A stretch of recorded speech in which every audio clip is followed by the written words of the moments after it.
Thanks, Tim. Obviously, incredibly hard-fought game between two really good teams. Dartmouth has an incredibly well-coached football team, and they're a heck of a football team on all three phases. I've known Sammy for a long time.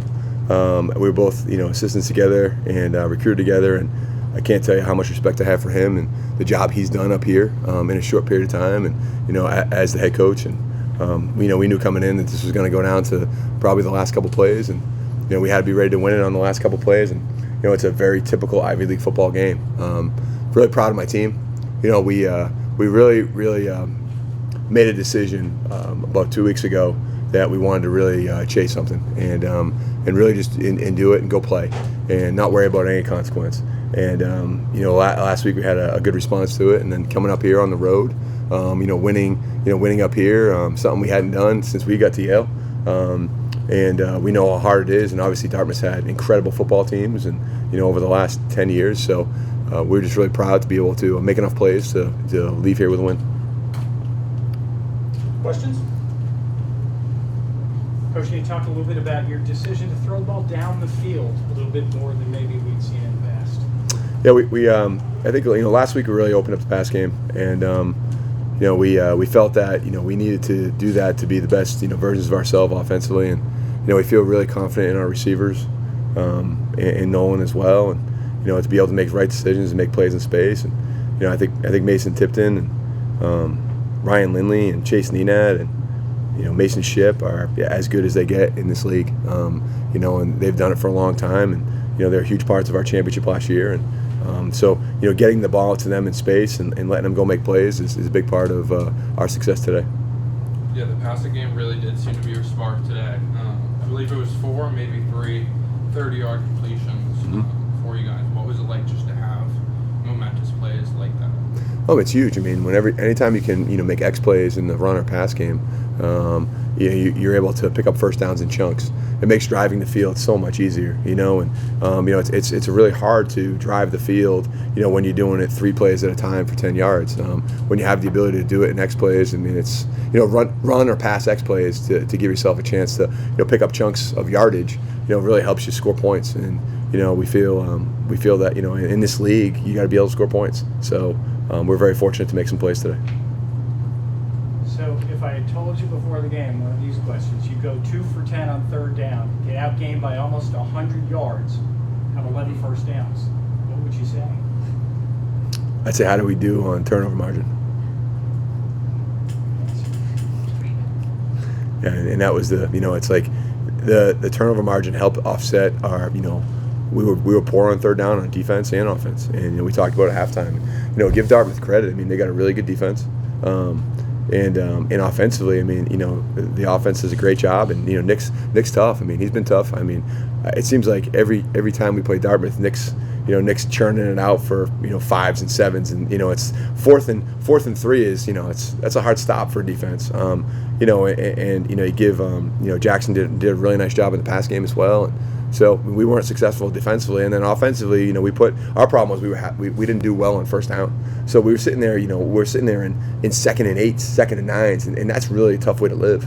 And to your point, the X plays really helped us offset that, and then obviously the turnovers were a big part. 15 tackles today from Joseph Vaughn.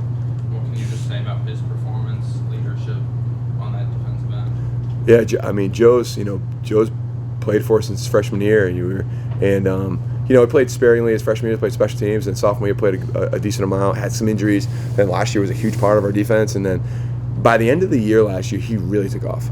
I mean, really started playing fast and freely, and just really in run and pass. And he's brought that right back into the season. So he was all over the field today.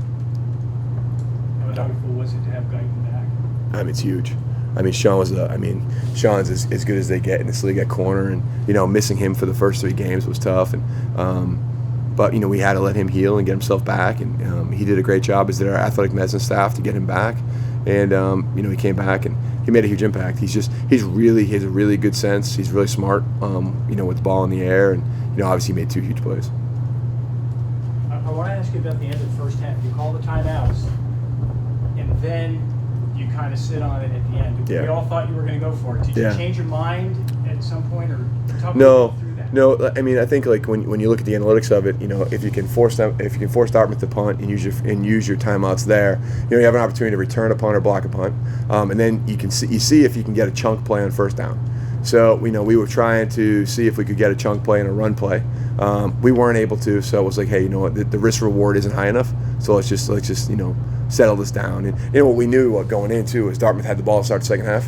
So we're huge believers in the middle eight. Like if you try and once you get to that, like the first third of a second quarter, you're focusing on that first part of the middle eight, and then you come out of halftime and how well can you do on that? So we were looking to see if we could steal some an opportunity to throw a Hail Mary down the field or pick a long field goal at the end of the first half.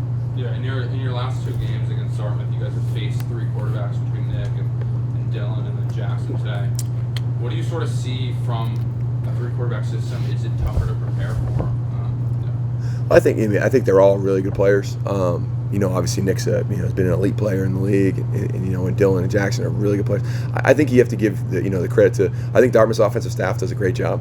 I really do. I think they do a great job of game planning and scheming and doing things that fit. To fit their personnel. And they make it really hard. I mean, you're constantly working. Constantly working defensively to find ways to stop them. And then coming into this game, 0-1 in conference play, 1-2 overall. Coming to Dartmouth, not a friendly atmosphere, far from you guys. Mm-hmm. What was that like, just to get this statement win? Yeah, we got a lot of guys who've played a lot for us, and they understand, that you got to win hard games on the road. And I think the other thing they understand too is in this league, it's like, it's a battle every week, and they respect the heck out of Dartmouth and what they've done, and they knew coming up here was going to be a really hard game, and we're going to have to be ready to win it in the end and be able to handle the tide, and like I tell them all the time, like a football game's a mess, like the team that handles the mess the best wins, and we were fortunate to handle it today.